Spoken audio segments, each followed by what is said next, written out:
Hello everyone, स्वागत है आप सभी का हमारे इस यूट्यूब चैनल के आज की वीडियो में। और आज हम आप सभी के लिए शेषफल प्रमेय से रिलेटेड कॉन्सेप्ट लेकर आए हैं, जिससे लगातार कॉम्पिटिटिव एग्जाम में क्वेश्चंस बनते हैं। तो हाँ, आज हम आपको शेषफल से रिलेटेड कॉन्सेप्ट बताने वाले हैं। तो सबसे पहले ये जान लेते हैं कि शेषफल होता क्या है। शेषफल जो है हमेशा भाजक से छोटा होगा। ठीक है, यदि हम किसी भी संख्या को, जैसे हम यहाँ पर 96 लेते हैं, ठीक है, 96 को यदि हम यहाँ पर 5 से भाग देंगे, ठीक है, तो यहाँ पर क्या है 19 से पूरी तरीके से कट जाएगा। 19 पंचे 95। लास्ट में जो एक बचेगा, लास्ट में जो कि भाजक से छोटा होगा, ये जो लास्ट में जो बचेगा वो हमेशा भाजक से छोटा होगा, तभी भाग नहीं जाएगा। तो ये हमारा जो लास्ट में जो बचेगा वही हमारा क्या हो जाएगा, शेषफल हो जाएगा। ये हमारा क्या हो जाएगा, रिमाइंडर हो जाएगा। और जिसको भाग दिया जाता है उसको हम भाज्य बोलते हैं। ठीक है, जिससे भाग दिया जाता है उसको हम भाजक बोलते हैं, और जितनी बार भाग जाता है उससे हम भागफल बोलते हैं। ठीक है, इस तरीके से हमारा है शेषफल, इसको शेषफल बोलते हैं, जो लास्ट टाइम बचता है उसको। ठीक है, तो आज हम इससे रिलेटेड कितने भी टाइप क्वेश्चन बनते हैं वो सारे हैं हम आपको बताने वाले हैं। तो इसलिए सबसे पहले इसमें क्या बनता है, देखिए सबसे पहला क्वेश्चन बनता है, इसमें क्या है, प्लस माइनस वन के रूप में होता है। ठीक है, प्लस माइनस वन के रूप में होता है, तो उसको कैसे सॉल्व किया जाता है उसको बताने वाले हैं। ठीक है, उसके बाद दूसरा बनता है हमारा फैक्टोरियल के रूप में होता है। ठीक है, फैक्टोरियल क्या होता है हम आपको आगे समझाने वाले हैं। ठीक है, तो फैक्टोरियल के रूप में होता है उसका हम फैक्टोरियल के रूप में होता है उसका रिमाइंडर मतलब शेषफल कैसे निकालते हैं वो बताने वाले हैं। तीसरा होता है आपका एल्जेब्रिक रिमाइंडर थ्योरम। ठीक, एल्जेब्रा के रूप में होता है, एक समीकरण के रूप में होता है। ठीक है, एल्जेब्रिक होता है। ठीक है, algebraic remainder theorem, algebraic remainder. चौथा होता है आपका गुणनखंड, मतलब गुणा के रूप में होता है, सीरीज होता है। ठीक है, गुणा के रूप में, गुणा के रूप में होता है, उसका शेषफल कैसे निकालते हैं। और एक होता है हमारा एक सीरीज के रूप में होता है। ये सभी को हम स्टेप बाय स्टेप सभी को क्रम से समझाने वाले हैं। ठीक है, सबसे पहले हम देखते हैं प्लस माइनस वन के रूप में होता है उसका गुणनफल कैसे करते हैं। ठीक है, कोई भी चीज रहेगा जो कि प्लस माइनस वन के रूप में रहेगा उसका हम गुणनफल कैसे निकालते हैं, चलिए समझाते हैं। देखिए प्लस माइनस वन का रहता है कि एक कम या फिर एक ज़्यादा। जैसे यहाँ पर 17 दे दिया है ऊपर में और नीचे में 18 दे दिया है, तो ये क्या है, माइनस वन है। ठीक है, उससे यहाँ पर 18 दे दिया है, यहाँ पर 17 दे दिया है, भाजक हमारा क्या है 17 है, तो यहाँ क्या प्लस वन एक ज़्यादा है। ठीक, 17 कम 17, तो यहाँ पर एक ज़्यादा है। ठीक, तो यहाँ पर क्या है एक ज़्यादा है, तो यहाँ पर प्लस को वन शेषफल बचेगा। यहाँ पर क्या है माइनस को वन शेषफल आएगा, क्योंकि 18 बार में रहता 18 रहता तो पूरी तरीके से डिवाइड हो जाता, लेकिन यहाँ पर 18 नहीं है, एक कम है, तो यहाँ पर माइनस को वन हो जाएगा, यहाँ पर 17 हो जाएगा, 18 हो जाएगा। ठीक है, चूंकि रिमाइंडर जो है माइनस में होता नहीं है, तो हम नीचे में से ऊपर वाले को घटाएंगे, तो 18 में घटाएंगे क्या हो जाएगा 17, तो यहाँ पर हमारा क्या है 17 हमारा शेषफल हो जाएगा। और पहली बात यहाँ पर देखना है कि भाजक जो है ऊपर में दी गई संख्या जो है नीचे से छोटा है, तो वही हमारा शेषफल हो जाता है। ठीक है, बड़ा रहता है तो हमें भाग देना पड़ता है। ठीक है, और इसमें क्या है एक शेषफल हो जाएगा इस तरीके से। अब देखते हैं हम और दूसरा एग्जाम्पल लेते हैं। जैसे यहाँ पर जो है 17 का पावर 19 दे दिया है, और प्लस दिया है 19 दिया है, और बट्टे इसको भाग देना है 18 से। ठीक है, तो देखिए यहाँ पर क्या है 17 जो है 18 से एक कम है। ठीक है, तो माइनस को वन बचेगा यहाँ पर, और उसका पावर 19 है तो 19, और प्लस यहाँ पर क्या है 19 है, 18 नीचे वाली संख्या इसका है एक ज़्यादा है। ठीक है, तो यहाँ पर क्या बचेगा एक बचेगा, और इसको पूरी संख्या को हम 18 से डिवाइड करेंगे, तो यहाँ पर क्या होगा देखना, माइनस का पावर यदि विषम है तो माइनस हो जाएगा, माइनस का वन, और यहाँ पर प्लस का वन है तो प्लस का वन, और बटे 18। ठीक है, माइनस का वन प्लस का वन क्या है जीरो बच जाएगा, और जीरो बटे 18, तो जीरो ही हमारा क्या हो जाएगा यहाँ पर शेषफल हो जाएगा। तो इस तरीके से इस टाइप के क्वेश्चन को सोल्व करते हैं। और दूसरा एग्जाम्पल एक समझते हैं। जैसे कि यहाँ पर 2 का पावर यहाँ पर 32 है और बटे 4 है, सॉरी यहाँ पर 5 है। ठीक है, तो 5 है, तो इसको हम 2 4 एक इससे नीचे वाले से एक कम या फिर ज़्यादा बनाएंगे, तो हम क्या लिख सकते हैं, इसको हम 2 के पावर 2 लिख सकते हैं, और पावर में 16 लिख सकते हैं, और बटे 5। अब ये क्या बन गया 4 बच गया, तो 4 का पावर क्या हो जाएगा, ये 16 बच गया, और नीचे 5 से डिवाइड करेंगे। अब क्या है 4 क्या है नीचे से एक कम है, तो माइनस वन का पावर 16 हो जाएगा, और बटे 5, तो क्या बच जाएगा यहाँ पर। अब माइनस वन का पावर यहाँ पर सम संख्या है, तो सम रहेगा तो ऑलवेज क्या है पॉजिटिव आएगा, तो प्लस का वन हमारा शेषफल हो जाएगा। ठीक है, इस तरीके से हम इसको सॉल्व करते हैं। ठीक, और एग्जाम्पल लेकर समझते हैं। जैसे कि यहाँ पर ये दूसरा है, पहला है, और एग्जाम्पल एक समझते हैं। यहाँ पर जैसे कि 17 का पावर यहाँ पर 129 माइनस का 3 और यहाँ पर 18, इस तरीके से इसका शेषफल कैसे निकाल के देखिए। 17 जो है नीचे से एक कम है तो माइनस को 1 बचेगा और इसका पावर 129, माइनस का 3 है तो 3 और बटे 18, ठीक है। -1 का पावर विषम है तो माइनस का 1 बचेगा, यहाँ -1 3 है तो माइनस का 3 और बटे 18, माइनस का 1 और माइनस का 3 माइनस का 4 हो जाएगा और बटे 18 हो जाएगा, ठीक है। और माइनस का 4 है, ठीक है। और माइनस का 4 है तो माइनस में क्या है, रिमाइंडर होता नहीं है, तो हमें क्या करना है, नीचे वाले से घटाना है। तो 18 में 4 हटाएंगे तो यहाँ पर कितना बच जाएगा, 14, और 14 ही हमारा क्या हो जाएगा, यहाँ पर शेषफल हो जाएगा। तो इस टाइप से रिलेटेड क्वेश्चन बनते हैं, +-1 के रूप में होता है तो, ठीक है। और अब हम नेक्स्ट टाइप समझाने वाले हैं जो कि है फैक्टोरियल के रूप में होता है, ठीक है। फैक्टोरियल के रूप में रहता है तो उसका हम शेषफल कैसे निकालते हैं। सबसे पहले ये समझते हैं कि फैक्टोरियल होता क्या है, ठीक है। सबसे पहले तो हम फैक्टोरियल जान लेते हैं। फैक्टोरियल दूसरा है हमारा फैक्टोरियल।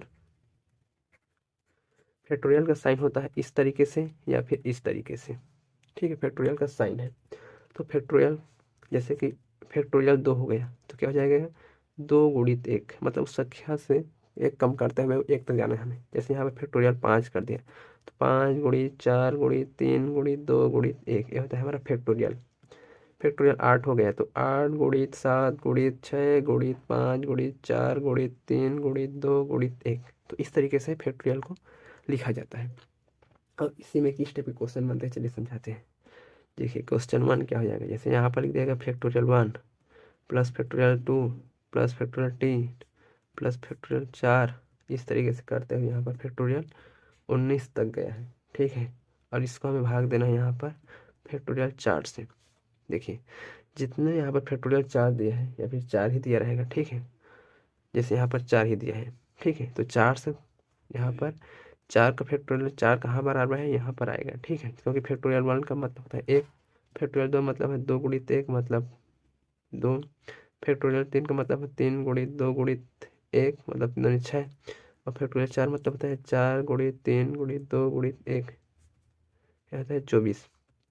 फैक्टोरियल 5 मतलब होता है 5 गुणित 4 गुणित 3 गुणित 2 गुणित 1 मतलब 120, ठीक है। तो यहाँ पर फैक्टोरियल 4, तो 4 का मल्टीपल कहाँ पर आ रहा है, यहाँ पर 4 फैक्टोरियल में, ठीक है। तो 4 फैक्टोरियल के बाद हमें इधर को हल ही नहीं करना है, ठीक है। यहाँ पर 0 ही आएगा, हल करना है केवल हमें इतना को। तो यहाँ पर 1 फैक्टोरियल का मतलब 1, 2 फैक्टोरियल मतलब 2, 3 फैक्टोरियल का मतलब हो जाएगा यहाँ पर 6, ठीक है। तो 6 और 3 9, 9 में 4 से भाग देंगे तो यहाँ पर 5, नहीं सॉरी यहाँ पर 1, 4 दूनी 8 और 1 यहाँ पर हमारे क्या बचेगा, शेषफल आ जाएगा। तो इस तरीके से इसको सॉल्व करते हैं, जितने फैक्टोरियल रहेगा उसके मल्टीपल में आ जाएगा, ठीक है, नीचे वाली संख्या। तो वहाँ तक के फैक्टोरियल को हमें सॉल्व नहीं करना है। जैसे यहाँ पर दे दिया रहेगा factorial 1 plus factorial 7 plus factorial sorry 2 plus factorial 3 plus factorial 4, इस तरीके से करते हुए यहाँ पर दे दिया फैक्टोरियल 89, और यहाँ हमें 15 से डिवाइड करना है, ठीक है। तो देखिए यहाँ पर 15 का मल्टीपल क्या है, फैक्टोरियल 5 में है, 15 × 120, तो यहाँ पर फैक्टोरियल 5 तक के सवालों को हमें सॉल्व नहीं करना है, ठीक है। तो फैक्टोरियल 5 रहेगा यहाँ पर, तो इधर को हमें सॉल्व नहीं करना है, इधर सॉल्व करना है। फैक्टोरियल 1 1, फैक्टोरियल 2 2, फैक्टोरियल 3 से क्या बच जाएगा यहाँ पर 6, फैक्टोरियल 4 में कितना हो जाएगा 24, और 24 6 30, 30 से 3 33, तो 33/15 और 15 दूनी 30 और 3 33, तो 3 यहाँ पर हमारा शेषफल निकल कर आ जाएगा। तो इस तरीके से फैक्टोरियल वाले सवालों को सॉल्व किया जाता है।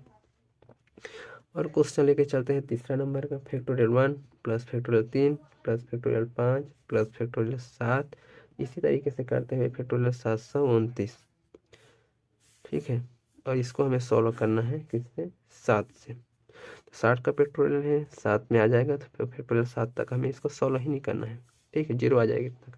तो केवल सॉल्व करना है फैक्टोरियल 1 को प्लस फैक्टोरियल 3 को प्लस फैक्टोरियल 5 को। तो 1 फैक्टोरियल 1, 3 फैक्टोरियल 6, 5 फैक्टोरियल 120, 120 और 6 120 और 7 127/7, तो 7 एकम 7 हो जाएगा, 5 7 8 56, है ना। और 1 बच गया शेषफल, यहाँ पर 1 हमारा क्या बच जाएगा, यहाँ फल शेषफल आ जाएगा। तो इस तरीके से फैक्टोरियल वाले सवाल को सॉल्व किया जाता है, ठीक है। और अब नेक्स्ट टॉपिक क्या है हमारा, एल्जेब्रिक रिमाइंडर। एल्जेब्रिक रिमाइंडर, ठीक। एल्जेब्रिक रिमाइंडर किस तरीके से आता है। थर्ड है हमारा algebraic remainder, ALGEBRIC, algebraic remainder. Algebraic remainder में किस तरीके से क्वेश्चन बनते हैं, चलिए इसको हम समझते हैं। एल्जेब्रिक रिमाइंडर बोल दिया जैसे कि x को पावर हम यहाँ पर 19 दे दिया है -8, ठीक। इसको भाग देना है x+1 से, तो शेषफल हमें यहाँ पर निकालना है। तो यहाँ पर x+1 दिया है तो x+1 बराबर यहाँ पर 0 लिख देंगे, तो x का मान क्या आ जाएगा -1। तो हमें यहाँ पर जहाँ पर x दिया है वहाँ पर -1 लिखना है और वहाँ से रिमाइंडर आ जाएगा। जैसे यहाँ पर x पावर -1, तो x पावर -1 का पावर यहाँ 19 है तो 19 -8, x है तो -1, ठीक है। ठीक, इस तरीके से करेंगे। इसको हम नीचे नहीं रखेंगे, ऊपर ही रखेंगे और इसको हमें सॉल्व करना है। ये बताते हैं हमें यहाँ पर x का मान क्या रखना है, ठीक है। तो x+1 बराबर 0 लिखेंगे और x बराबर x को पक्षांतर गए तो -1 आ गया। यहाँ ऊपर में x पावर -1 रख देंगे, तो क्या करेंगे यहाँ पर -1 है तो -1 हो जाएगा और -8 हो जाएगा, ठीक है। अब क्या हो जाएगा, हमें शेष पे यहाँ पर -9 आ जाएगा। यहाँ पर -9 हमारा आंसर निकल कर आ गया। इसमें क्या है, माइनस में रिमाइंडर हो सकता है, यहाँ पर कोई दिक्कत नहीं है, ठीक है। इस वाले में माइनस में रिमाइंडर हो सकता है। जैसे यहाँ पर देखिए x का पावर 15 प्लस x का पावर 10, ठीक है, प्लस 8x का पावर 5 प्लस 9, और इसको हम x का पावर 5 प्लस 2 से यहाँ पर हमें डिवाइड करना है, ठीक है। तो यहाँ पर देखिए x का पावर 5 प्लस 2 इक्वल टू 0, तो x का 5 इक्वल टू -2। तो जहाँ पर भी x का 5 दिख रहा है वहाँ पर -2 रख दो। x का 5 5, यह इसको हम क्या लिख सकते हैं, x पावर 5 और पावर 3 ऐसे लिख सकते हैं, प्लस 7, इसको क्या लिख सकते हैं, x का पावर 5 का पावर 2 लिख सकते हैं। इसको क्या लिख सकते हैं, x का पावर 5 ही है, प्लस का 9 यहाँ पर रख दो, x का पावर -2 का पावर 3, 7 इंटू -2 का पावर 2 प्लस 8 इंटू -2 और 9 सोल्व कर दे दो। 2 का पावर माइनस है तो माइनस का 2 2 4 8 हो जाएगा, प्लस 7, माइनस का पावर सम है तो प्लस हो जाएगा और 2 2 4 प्लस 8 2 16, सॉरी माइनस का 16 हो जाएगा, प्लस माइनस माइनस प्लस का 9। इसको देखो सॉल्व कर लो, ठीक है। 16 माइनस माइनस को पहला जोड़ देंगे, माइनस का 8 हो जाएगा, ये 7 चौक 28 हो जाएगा, माइनस का 16 हो जाएगा, प्लस का 9 हो जाएगा, ठीक है। 16 वाट कितना हो जाएगा आपका 24 हो जाएगा, तो माइनस का 24 से हो जाएगा, प्लस का 28 और प्लस का 9, यहाँ पर प्लस का 4 बचेगा और प्लस का 9, तो 9 4 13। तो यहाँ पर क्या आंसर निकल कर आ गया हमारा, 13 आंसर निकल कर आ जाएगा। तो इस तरीके से एल्जेब्रिक वाले क्वेश्चन को सॉल्व किया जाता है, ठीक है।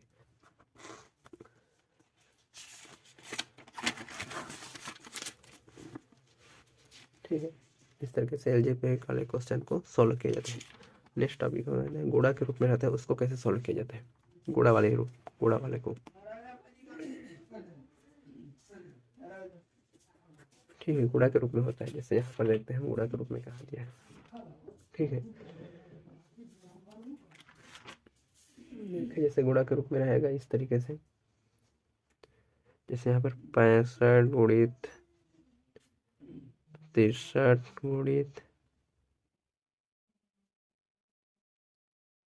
78 गुणित 93, अब इसको भी भाग देना है 4 से, क्या हो जाएगा देखिए यहाँ पर 4 से 64 बार में चला जाएगा, 16 चौक 64, तो क्या बचेगा, प्लस का 1 बचेगा, सॉरी यहाँ पर गुणा है तो गुणा साइन लेना है। यहाँ पर क्या बचेगा 64, तो यहाँ माइनस का 1 बचेगा, ठीक है। गुणित यहाँ पर क्या है 4 कम 4, 5 3 बचेगा, 4 नहीं 36, 37 यहाँ पर 2 बचेगा।